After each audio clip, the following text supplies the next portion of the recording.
నమస్కారం, welcome to I dream. నేను మీ విజిత. ధర్మ మార్గం కార్యక్రమానికి స్వాగతం.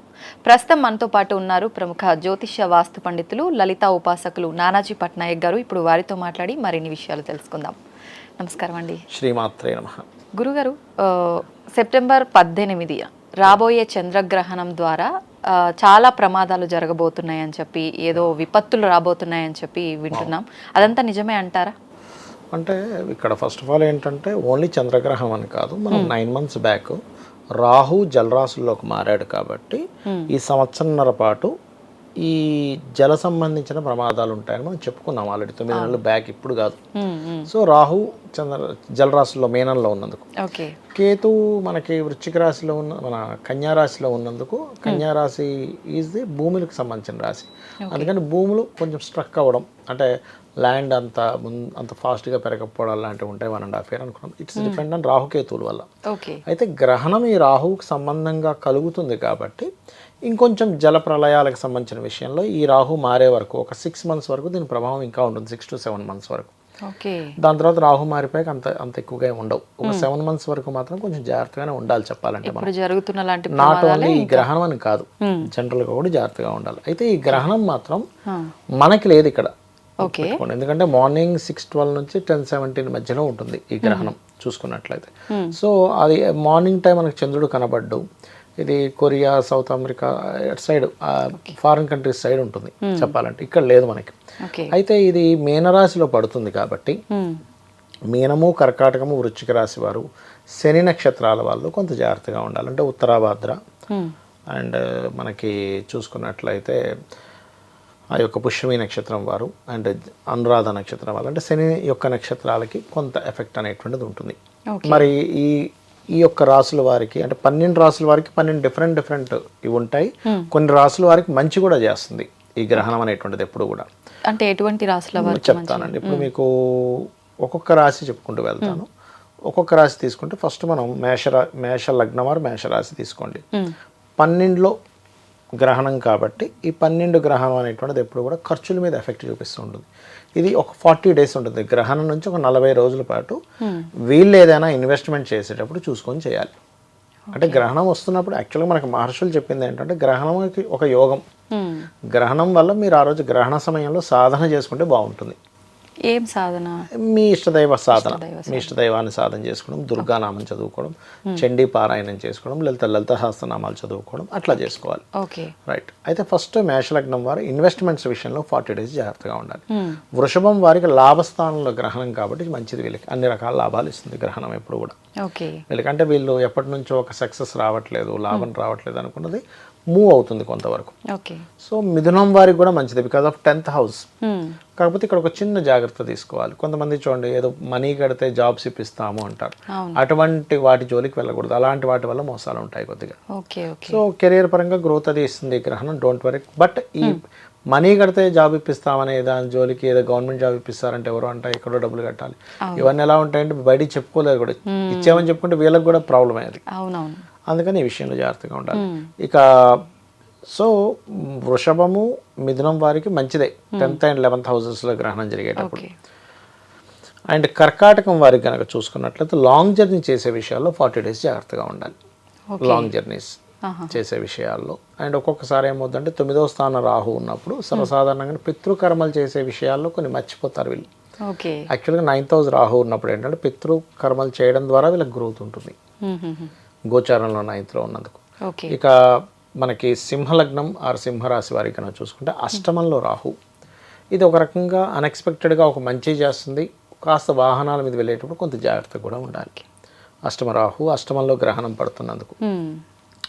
ఇక కన్యా లగ్నం వారికి చూసుకున్నట్లయితే వీళ్ళకి 7వ స్థానంలో గ్రహణం పడుతుంది కాబట్టి కరెక్ట్గా 18వ తేదీ నుంచి ఒక 40 days, ఎప్పుడు కూడా ఒక 40 days ఉంటుంది గ్రహణ ప్రభావం. వివాహ నిర్ణయాలు కానివ్వండి, వివాహాలు చేసుకోవడం కానివ్వండి, అంటే నేను రీసెర్చ్ చేసి చాలామంది మీద ఇది రీసెర్చ్ చేసి చెప్తున్న అంశాలు. జీవిత భాగస్వామిని ఎంపిక చేసుకునే విషయం కానివ్వండి, పార్ట్నర్స్ ఎంపిక చేసుకునే విషయంలో కానీ జాగ్రత్తగా ఉండాలి వీళ్ళు. ఇక కన్యా లగ్నం వారు, కన్యా రాశి వారు కనుక చూసుకున్నట్లయితే వీళ్ళు పర్టికులర్గా గ్రహణం 6వ స్థానంలో చాలా మంచిది. కోర్టు కేసెస్ మీద గెలుపు ఉంటుంది, శత్రువుల మీద గెలుపు ఉంటుంది. వీళ్ళు ఏదైనా సరే ఒకటి సాధించాలనుకుంటే మొండిగా సాధించగలుగుతారు. ఓకే. తులాలగ్నం వారు, తులారాశి వారు సో గుడ్, డోంట్ వరీ. ఇక వృశ్చికం వారు పర్టికులర్గా మనం చూడండి గ్రహణానికి గర్భవతులు జాగ్రత్తగా ఉండాలి అంటుంటారు చూసారు. పర్టికులర్గా వృశ్చిక రాశి వారు జాగ్రత్తగా ఉండాలి. ఏమంటే ఇక్కడ లేదు కదండి, లేకపోయినా సరే కొంత జాగ్రత్తగా ఉండాలి ఆ టైంలో. కొంచెం ఏం లేదు, కాసేపు రెస్ట్ తీసుకోమని చెప్పారు, అంతకుమించి ఏం లేదు అక్కడ. కదలొద్దు అది కొంచెం అంటే ఇక్కడ గ్రహణం లేదు కూడా పెద్ద ఎఫెక్ట్ ఉండదు, కానీ కొంచెం రెస్ట్ తీసుకోవడం మంచిది. ఎందుకంటే సంతాన స్థానంలో గ్రహణం పడుతుంది కదా వృశ్చికం వారికి, అందుకని. ఇక ధనుర్లగ్నం, ధనుస్సు వారికి కనుక తీసుకుంటే వీళ్ళు ఈ 40 days కొంచెం ఏదైనా ప్రాపర్టీస్ తీసుకునేటప్పుడు, ఏదైనా కోర్సెస్ విషయంలో తొందరపాటు నిర్ణయాలు తీసుకోకూడదు. ఓకే. అండ్ మకరం వారికి మంచిదే, బికాస్ ఆఫ్ 3వ స్థానంలో గ్రహం, పరాక్రమ స్థానం, ధైర్యంగా కొన్ని పనులు చేసి సాధించుకుంటారు. కుంభం వాళ్ళకి ధన విషయంలో జాగ్రత్తగా ఉండాలి. కుంభానికి 2వ స్థానం గ్రహణం కాబట్టి కుంభరాశి వారి ఆరు కుంభలగ్నం వారికి ఫైనాన్స్ ఎవరికైనా ఇస్తున్నామా, డబ్బులు ఇచ్చేమైనా మోసపోతామా, తెలిసిన వాళ్ళకి ఇచ్చి కూడా మోసపోతుంటారు ఒక్కోసారి కుంభం వారికి ఈ కాంబినేషన్స్ వల్ల. ఇక మేన్ రాశి వారికి ఊహలు పెరుగుతుంటాయి, అంటే ఆ రాశిలోనే ఎక్కువ గ్రహణం కదా ఏదో అయిపోద్దేమో, అమ్మో ఏదో ఉందేమో, అనవసరమైన నెగిటివ్ థింకింగ్స్ పెరుగుతుంటాయి. బికాస్ ఆఫ్ 5th లార్డ్ వచ్చి లగ్నంలో ఉండి గ్రహణం పట్టింది కాబట్టి ఈ జాగ్రత్తలు తీసుకోవాలి. అయితే ఇక్కడ ఎక్కువగా ఇందాక నేను చెప్పినట్టుగా మీనము, కర్కాటకము అండ్ వృశ్చికము, దాంతోపాటు మేష, కుంభరాశుల వారు ప్రత్యేకంగా దానాలు ఇవ్వాలి. మిగతా వాళ్ళు ఇవ్వకూడదు అంటే ఇవ్వచ్చు, తప్పేం లేదు గ్రహణ ప్రభావం తగ్గించుకోవడానికి. ఏం దానం ఇవ్వాలి అంటే శాస్త్రంలో చెప్పినటువంటిది వెరీ క్లియర్లీ మినుములు, ఉలవలు, గోధుమలు, బియ్యము, ఈ 4 రకాల పదార్థాలు. ఒక అంటే కొంతమంది రాగి వాటిల్లో ఇస్తుంటారు, కొంతమంది ఇత్తడి గిన్నెలో ఇస్తుంటారు. గిన్నెలో నెయ్యి, స్వచ్ఛమైన ఆవు నెయ్యి పెట్టి, రవిచంద్ర ప్రతిమలు, పడగ వీలైతే కొంత బియ్యం కూడా, వీటన్నిటిని కలిపి దానంగా ఇవ్వాలి పురోహితుడికి. కానీ తీసుకోవట్లేదు కదా, తీసుకుంటారు. ఎందుకు తీసుకోకపోతే వాళ్ళకే దోషం. ఓకే. ఎందుకంటే అమ్మ పురోహితుడు అంటే పురమునకు హితం చేసేవాడు. ఆయన పని ఏమిటి, ఎవరిదైనా దానం ఇస్తే తీసుకోవాలి, గాయత్రి చేసుకోవాలి. ఆయన కర్మ అది, అంటే ఆయన ధర్మం అది. కర్మ కంటే చెప్పాలంటే ధర్మం అది.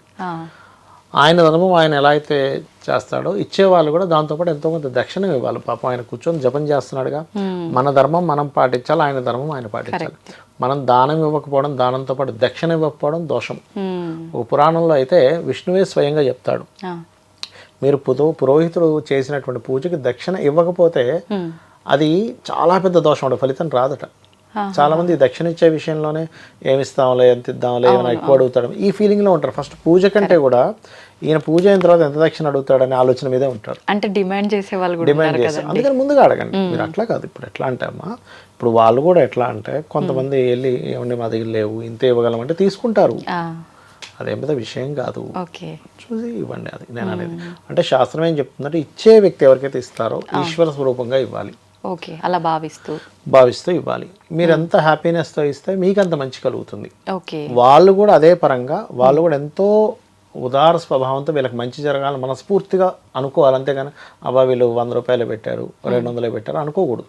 లేక పెట్టారు, కొంతమందికి ఉండదమ్మా. అందరూ గొప్పగా 500 దక్షిణ ఇవ్వాలనో 100 దక్షిణ ఇవ్వాలని రూల్ లేదు. ఒక వ్యక్తి 10 రూపాయలు పెడతాడు, పాపం ఉండదు. కొంతమంది పిసినారుతనంతో పెడతారు, దట్ ఈస్ డిఫరెంట్ కేసు. అలా పెడితే మనం ఏం చేయలేము. 10 రూపాయలు పెడతాడు దక్షిణ, ఏం చేస్తాం? సరే, పురోహితం కోరేవాడుగా తీసుకోవాలి, తప్పదు ఇంకా. ఓకే. అయితే ఇప్పుడు ఈ ప్రభావమే మన దగ్గర లేనప్పుడు గర్భిణీ స్త్రీలు ఒక్కరు జాగ్రత్త పడాలి, మరి మిగతా వాళ్ళంతా ఇవన్నీ చేయాల్సిన అవసరం ఉందంటారా? ఇక్కడ ప్రభావం లేనప్పుడు దాని ప్రభావం కూడా చాలా స్వల్పంగానే ఉంటుంది. కాకపోతే ఈ 40 days ఇప్పుడు నేను చెప్పినటువంటిది ఏదైతే ఉందో ఆ యొక్క విషయాల్లో జాగ్రత్తగా ఉండండి అని చెప్తాను. ఓకే. పర్టికులర్గా ఈ 40 రోజులు, ఎందుకంటే దాని ప్రభావం గ్రహణం పట్టింది కదా అక్కడ. గ్రహణం పట్టినందుకు దాని ప్రభావం అక్కడ ఇస్తుంది, గ్యారంటీగా ఇస్తుంది అక్కడ అది. ఓకే. మన ప్రాంతంలో లేకపోయినా అంటే పట్టు విడుపులు లాంటివి నియమాలు ఉండవు, కానీ ఇలాంటి చిన్న చిన్న జాగ్రత్తలు తీసుకోవడం మాత్రం కంపల్సరీ. కామన్గా ఏంటంటే మనకి మహర్షులు గ్రహణాన్ని ఒక అద్భుతమైన యోగంగా చెప్పారు. ఎందుకంటే ఆత్మ, మనస్సు, కాలమోక్ష కారకులు 4 కూడా ఈక్వల్ లైన్లో వస్తున్నాయి. ఛాయాగ్రహాలైనటువంటి కాలమోక్ష కారకులు అండ్ ఆత్మ, మనస్సు. ఈ సమయంలో మీరు ఏదైనా ఒక మంత్ర సాధన, అంటే ఓం నమో నారాయణాయ అనుకోండి, పోనీ నారాయణ మంత్రం, లేదా శ్రీమాత్రే నమః అనుకోండి. లేదా హెల్త్ ఇష్యూస్ ఎక్కువగా ఉన్నాయి, మనకి సర్వవ్యాధి ప్రశమని, సర్వమృత్యు నివారణి, అగ్రగణ్య అచింత్య రూప, కలికల్మషనాశిని అనుకోండి. లేదా ఇవాళ రేపు అప్పులు ఎక్కువగా ఉంటాయి, ఓం అపర్ణాయ నమః మంత్రం, ఆ కొంతసేపు చేయండి, మీకు చాలా ఫలితం వస్తుంది దానివల్ల. ఓకే. అట్లా ఎవరికి ఏది ఇబ్బంది అనుకుంటే మనం లలిత సహస్రనామాల గురించి బోల్డ్ వీడియోలు పెట్టాను. నేను ఒక 1000 నామాలకి వీడియోలు పెట్టాను. 1000 నామాలకి అర్థం ఏమిటి, దాని మీనింగ్ ఏమిటి అన్నీ పెట్టాను. చూసుకొని ఎవరికి ఏది అవసరమో అది చేసుకోవచ్చు హ్యాపీగా. ఓకే. ఓకే. అంటే మనకి ఏదైతే ఇబ్బంది వల్ల బాధపడుతున్నామో దానికి సంబంధించి చేసుకుంటే దాని నుంచి బయటపడే అవకాశం ఉంటుంది. సింపుల్. ఓకే. ఓకే, చాలా మంచి విషయాలు తెలియజేశారండి. అయితే మనం చంద్రగ్రహణం మన దగ్గర లేకపోయినా ఆ ప్రభావం ఉండే అవకాశం ఉంటుంది కాబట్టి ఇలాంటి జాగ్రత్తలు తీసుకుంటే సరిపోతుంది. ధన్యవాదాలండి. శ్రీమాత్రే నమః.